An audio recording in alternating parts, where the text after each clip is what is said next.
Así que tenemos un título emocionante para hoy y es que Dios quiere que encuentres tu lugar en su equipo. Dios quiere que encuentres tu lugar en su equipo y ahí vemos un equipo que transformó el mundo. Así que esta carta termina diciendo, como todas las cartas, me despido yo, Pablo, quiero decirles, y empieza a nombrar, yo estoy aquí con mi amigo y con mi otro amigo. Para que entiendan un poco el contexto de esta despedida de Pablo, me gustaría contarles un poquito acerca de los personajes y me gustaría que de alguna forma, si usted se siente identificado con uno de estos personajes, recuerde el nombre de este personaje con el que usted se siente identificado, de manera que cuando lo lea diga, este apareció en la carta, es como yo. Uno de ellos se llama Tíquico, o Tíquico, ¿sí? Tíquico. Bueno, Tíquico. Le puede decir como quiera. Kiko. Tíquico era un pastor, comunicador, es el cartero en este lugar. No es como nos imaginaríamos un cartero. Esta persona era un aventurero, imagínenselo, guardando los pergaminos, las cartas dentro de un morral de cuero y emprendiendo una misión, pero también siendo un pastor y un comunicador, una persona hábil en la palabra para poder comunicar un mensaje. Este era el don especial de esta persona. Onésimo es una persona de testimonio. Es esa persona que dentro de la iglesia todo el mundo mira y dice, ¡ay, este era el que! Y tienen algo que decir de Onésimo, pero es un gran testimonio y Onésimo no le da pena. Sí, yo era esa persona y mire el que soy ahora. En todas las iglesias debería haber unos cuantos Onésimos, testimonios de una vida que pasó de la oscuridad a la luz. Aristarco era un compañero de prisión. Una persona que no se rindió, que aunque sabía que habían peligros y que ya en episodios pasados en ciertos lugares por los que andaban los habían apedreado y el gobierno estaba como en contra de lo que ellos pensaban acerca del amor de Jesús, pues Aristarco no retrocedió. Él decide acompañar a su fiel amigo en la misión de Jesús hasta el final y por eso Aristarco está en prisión con Pablo. Tenemos también a Marcos, un colaborador reconciliado. ¿Alguna vez se ha peleado con un miembro de la iglesia? Y bueno, esa sensación que tienen al acercarse y ¿qué? ¿Otra vez? ¿Somos amigos otra vez? Ese sentimiento, bueno, si usted es de esos que en algún momento estuvo peleado con algún miembro, Marcos es ese miembro que ahora siendo es parte del equipo, pero está reconciliado. Tenemos a uno que lo llamaban Justo, que era una persona muy fiel, es esa persona que todo el mundo dice, el bonachón. Este es el bonachón del grupo, el buena gente del grupo, lo llamaban el Justo, así lo llaman. Tenemos a Epafras, el fundador seguramente de la iglesia de Colosas, pero no se muestra como protagonista. Es un fundador, pero un fundador tal vez más tímido, callado. Él emprende, él está en la misión, él también predica, pero se reconoce porque ora, es un orador intenso y ora y sabe cómo esa vida espiritual en oración transforma las vidas. Se identifica con Epafras. ¿Qué tal con Lucas? Lucas es el médico, tiene un don especial, él es médico.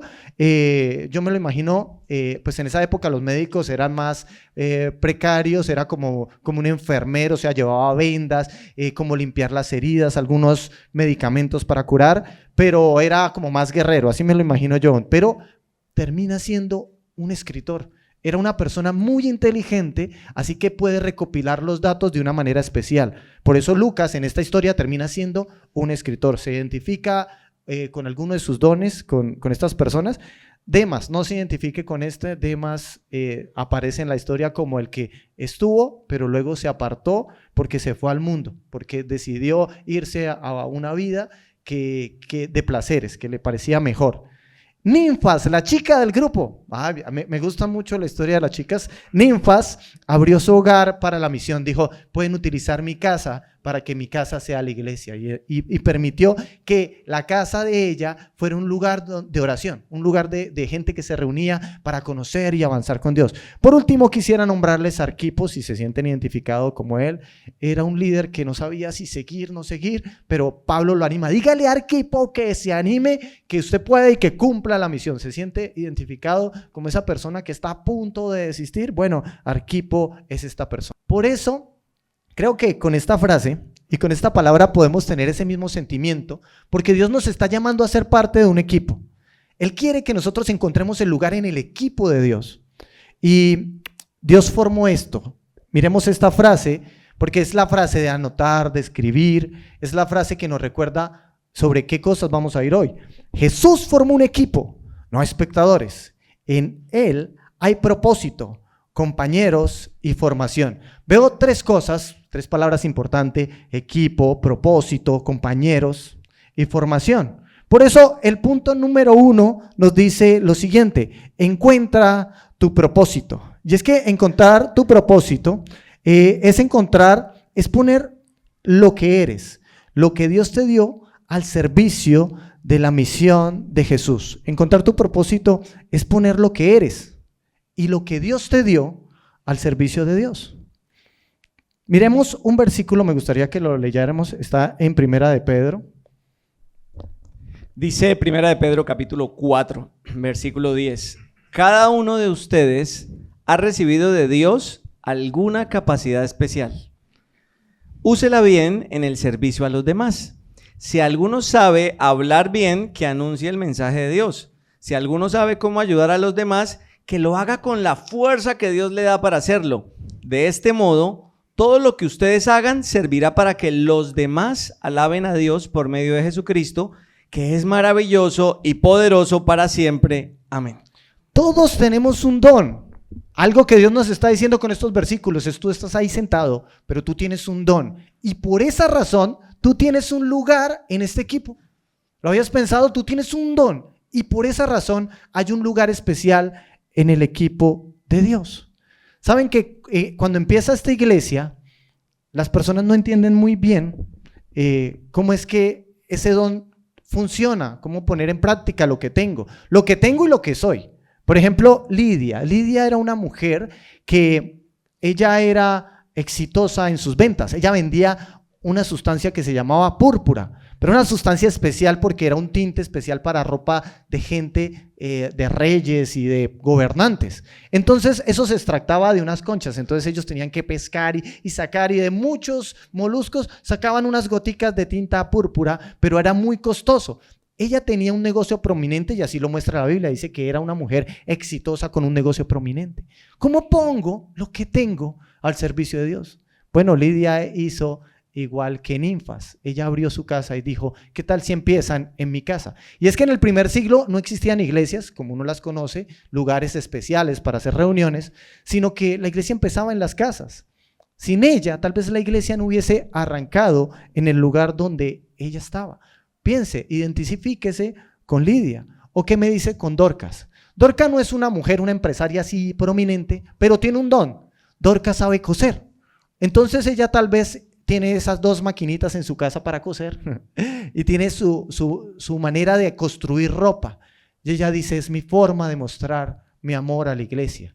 Así que hacía ropa, quitaba el frío de las personas, le hacía chaquetas, camisas, algo, inclusive para mostrar el amor entre ellos. Lean la historia de Dorcas, es muy interesante, pasa algo sorprendente, se la dejo ahí, pero hay algo que quisiera que supiera de Dorcas. Dorcas tenía un don, pero ella lo puso al servicio de otros creyentes dentro de la iglesia. Ella hacía y tejía ropa.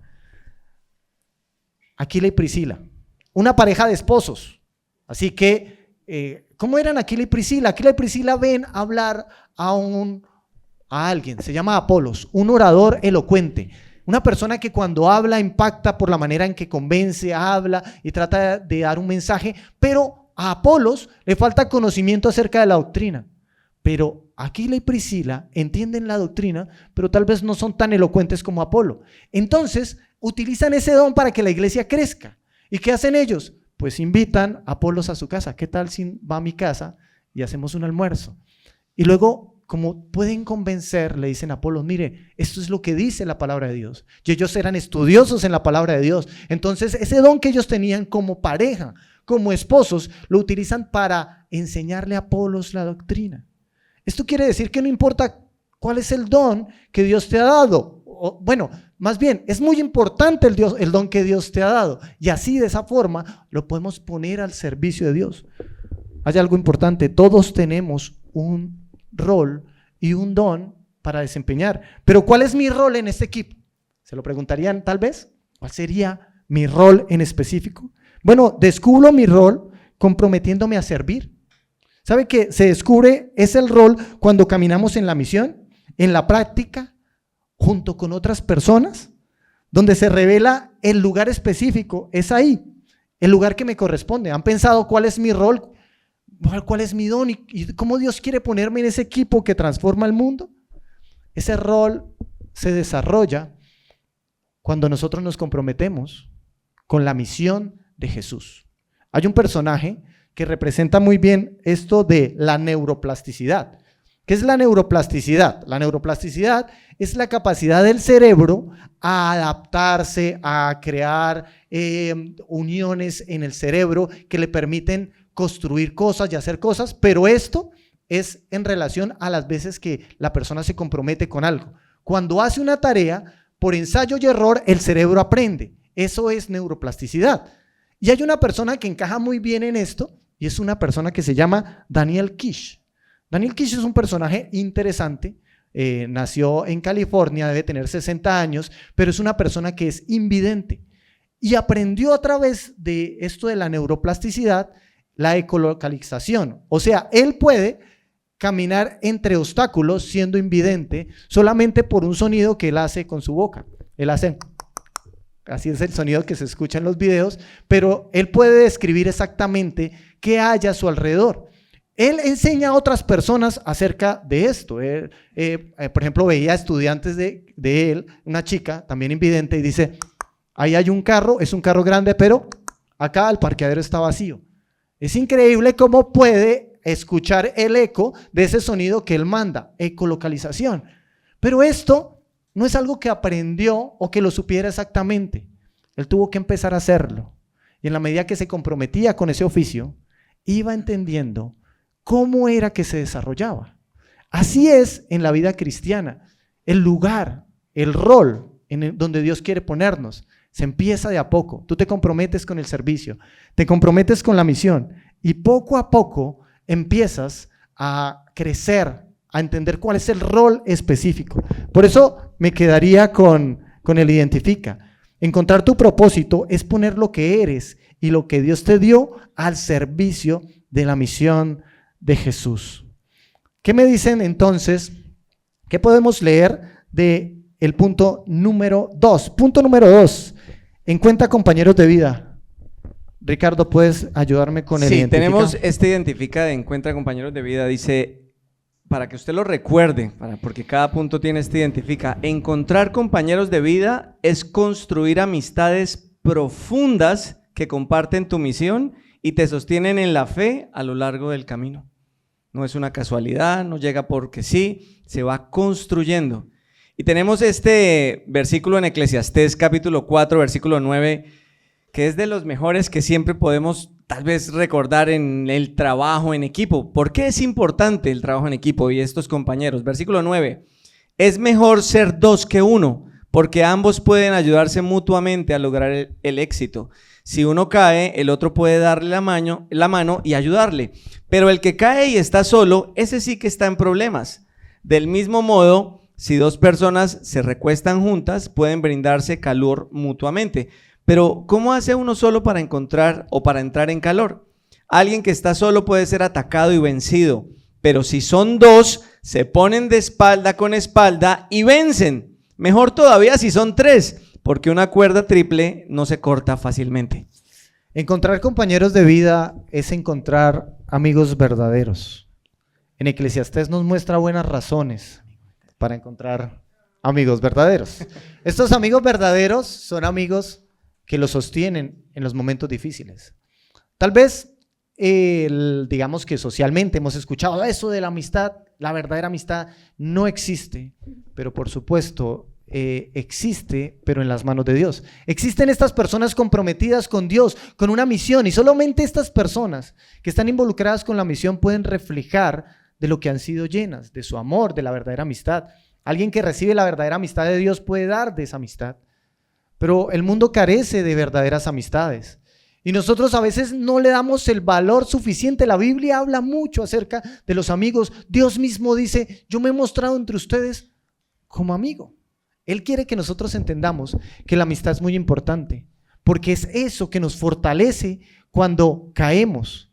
Y si bien necesitamos entender el don que Dios nos dio y ponerlo al servicio, hay beneficios importantes de estar en medio del equipo. Dios quiere que tú encuentres hoy tu lugar en el equipo, que encuentres ese lugar, pero en ese lugar vas a encontrar verdaderos amigos.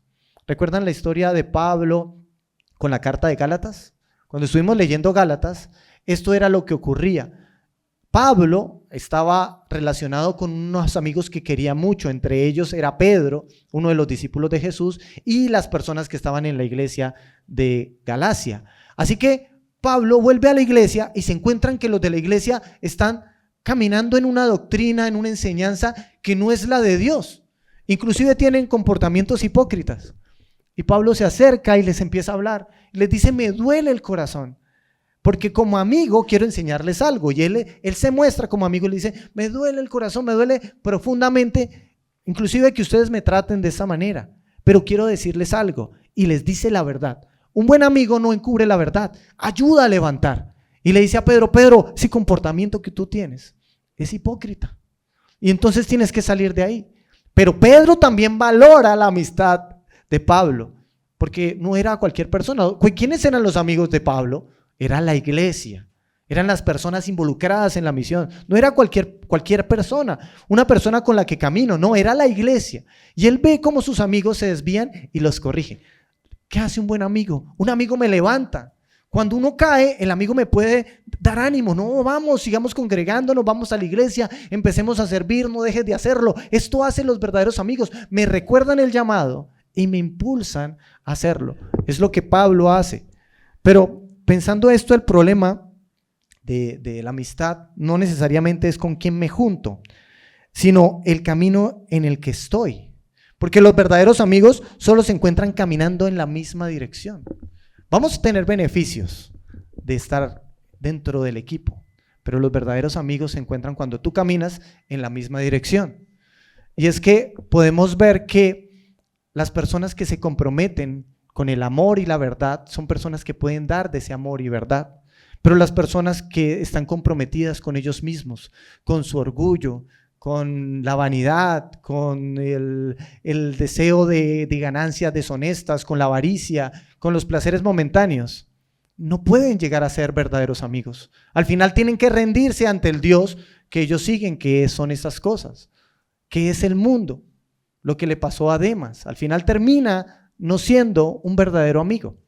Pero los verdaderos amigos están en el camino y es algo bonito que Dios nos está diciendo. Compartes una misión y cuando tú compartes una misión te sientes como realmente cercano a alguien, porque entiendes lo que él está pasando y lo puedes ayudar. Vas a encontrar verdaderos amigos caminando en el camino con ellos. Por eso me gustaría también que nos centráramos en este identifica, y es encontrar compañeros de vida, es construir amistades profundas que comparten tu misión y te sostienen en la fe a lo largo del camino. Para ir cerrando tenemos este punto número 3. Y el punto número 3 que encontramos en los versículos, ¿cuál es, Ricardo?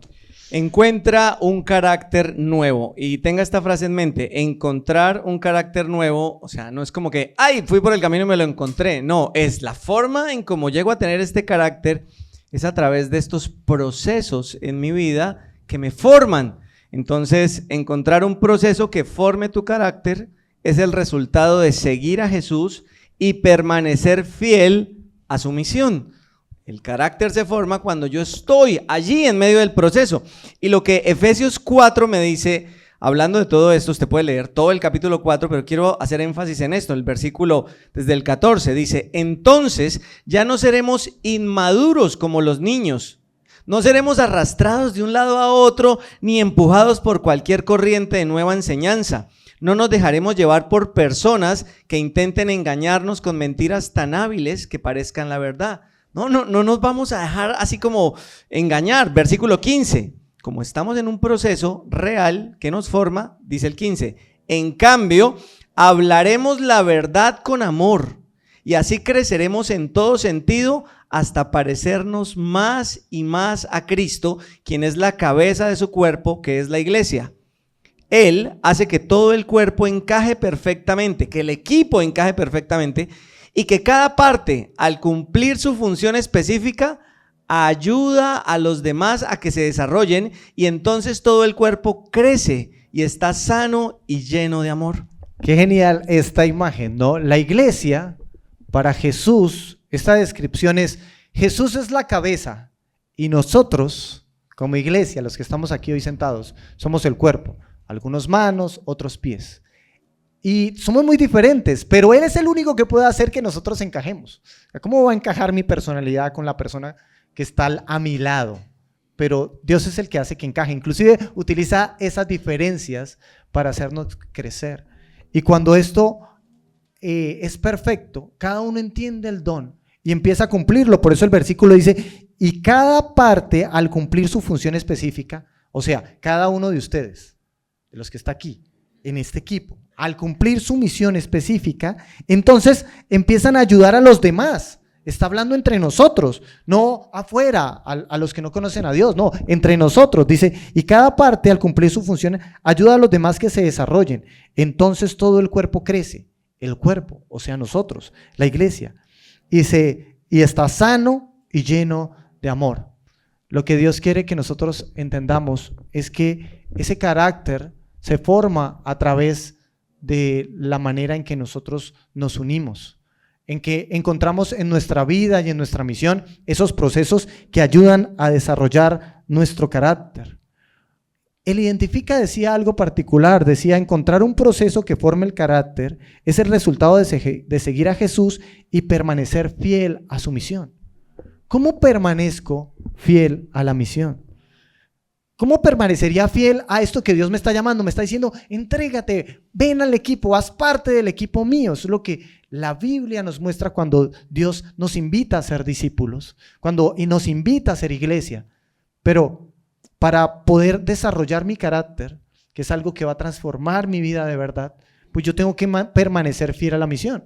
¿Cómo permanezco fiel a la misión? Debería ser una de las preguntas. ¿Cómo permanezco fiel a esa misión? Y es que permanecer fiel no es un esfuerzo netamente humano. El poder permanecer fiel es poder estar conectado a Dios, que es la fuente. ¿Recuerdan la historia de la bombilla de Thomas Edison? Thomas Edison inventa la bombilla, pero en un mundo en el que todo mundo en las noches se alumbraba con velas. Entonces yo siempre me imagino esas casas grandes y la gente caminando con velas, poniendo velas, con mucho cuidado. Se acabó la vela, cámbiale, se cambió el aceite para la lámpara, échele. Pero él inventa la bombilla, algo genial. Pero es que la bombilla realmente no es como el éxito. Porque cuando Tomás inventa la bombilla, tal vez unos dirían, wow, inventaron la bombilla. ¿Y ahora qué hacemos con una bombilla en una casa si no tenemos dónde conectarla? Realmente lo que hace genial el invento de la bombilla eran las redes eléctricas. Que alguien pudiera tener redes eléctricas, ahora sí cogemos una bombilla y la ponemos. Nosotros somos como esa bombilla y las redes eléctricas es Dios. Si nosotros permanecemos conectados a esa red, entonces vamos a poder ser transformados.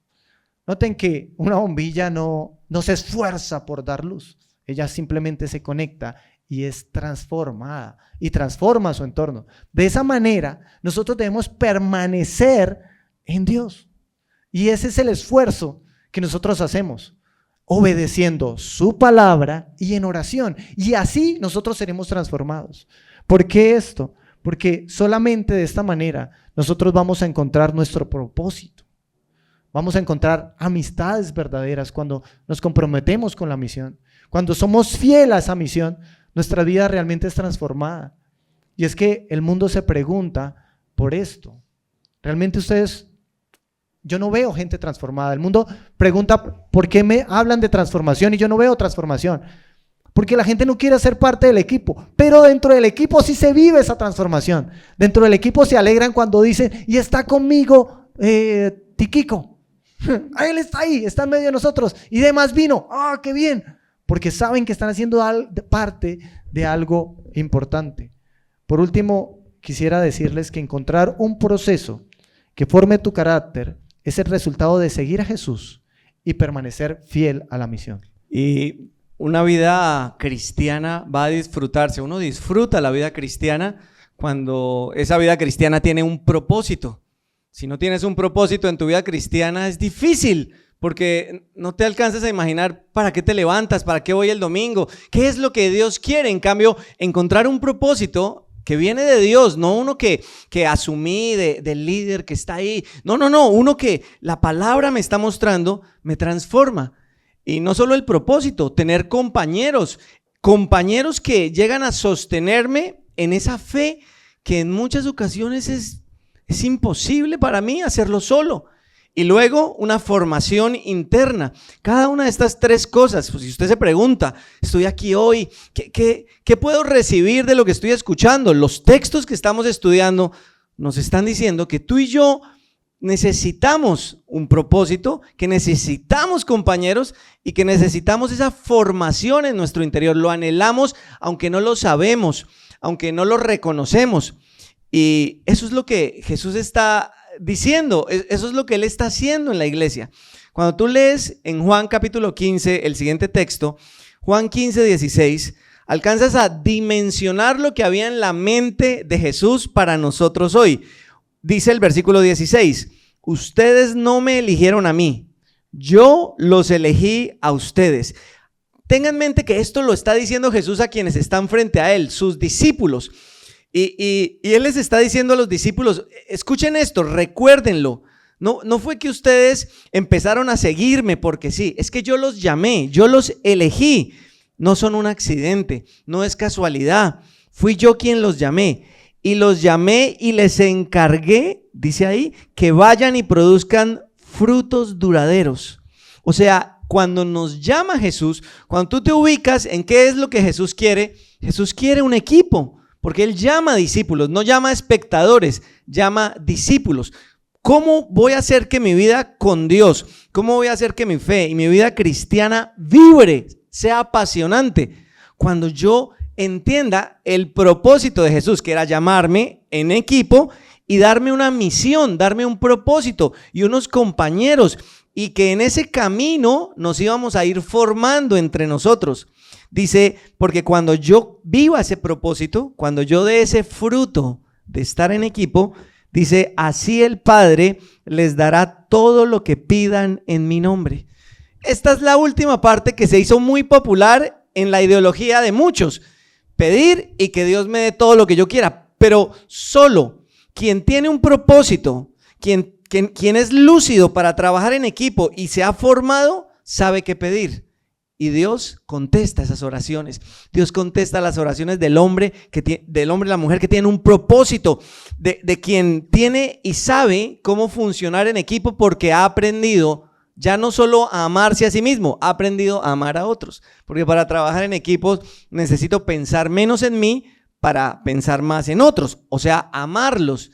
Y ha vivido un proceso que lo forma. Tengan en mente esta frase. Esta es la frase que tal vez podría recordar nuevamente. Este es el final de la carta y nos dice, todos tenemos un lugar en el equipo. Todos podríamos tener un lugar en el equipo y en la misión que Jesús tiene.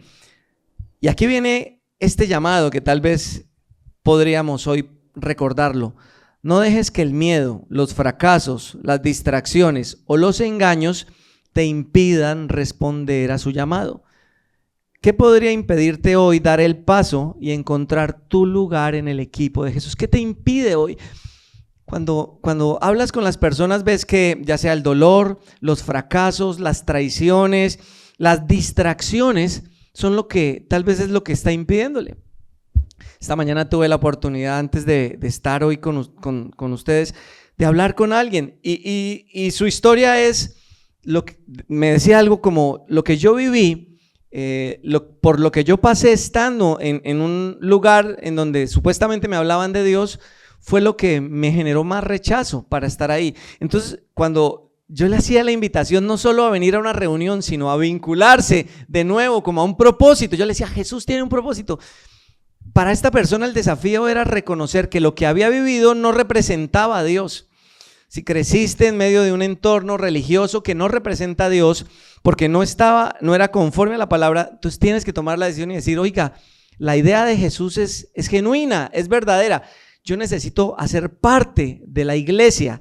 no de una reunión, de la iglesia de Cristo, y verla no como un espectador, sino como un equipo, porque tengo una misión. ¿Sabe? Hoy hay para nosotros un llamado, ponernos la camiseta. Si nos ponemos la camiseta del equipo de Jesús, pues entonces vamos a empezar a disfrutar de jugar en su equipo. No podemos esperar como tener esta idea de, yo no sé por qué no disfruto tanto el juego, o sea, no sé por qué no disfruto tanto la vida cristiana. No te has puesto la camiseta. Y si me pongo la camiseta, entonces, ¿qué voy a hacer? Pues ponte la camiseta y luego vas a empezar a encontrar el lugar dentro del equipo, porque ya vas a saber para qué eres bueno, tal vez antes no. Y es un llamado que nos va a transformar, porque fue el mismo llamado que transformó a los discípulos. Una bombilla no cambió el mundo. La red que conectó a miles de bombillas cambió el mundo. Un cristiano necesita estar conectado a esa gran red que es Dios y a muchos otros cristianos para poder transformar su propio mundo y el mundo que está frente a él, su hogar, su familia, su trabajo. ¿Qué podría impedirte hoy dar el paso de encontrar tu lugar en el equipo? Tal vez, si no has visto a Jesús como Él es, ese es tu mayor impedimento. Piensas que la religión se trata de esto que ves, se trata de Cristo, o sea, lo espiritual. ¿Quién es Él para ti?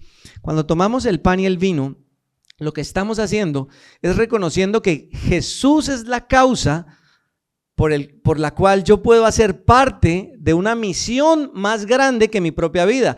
Cuando tomamos el pan y el vino, recordamos que tenemos un propósito, o sea, que Jesús tuvo un propósito, pero que tú también estás llamado a tener el propósito con Jesús. Jesús llamó a sus discípulos a replicar lo que Él hacía, no a salvar al mundo, porque Él solo es el que salva, pero sí a mostrar quién es el que salva.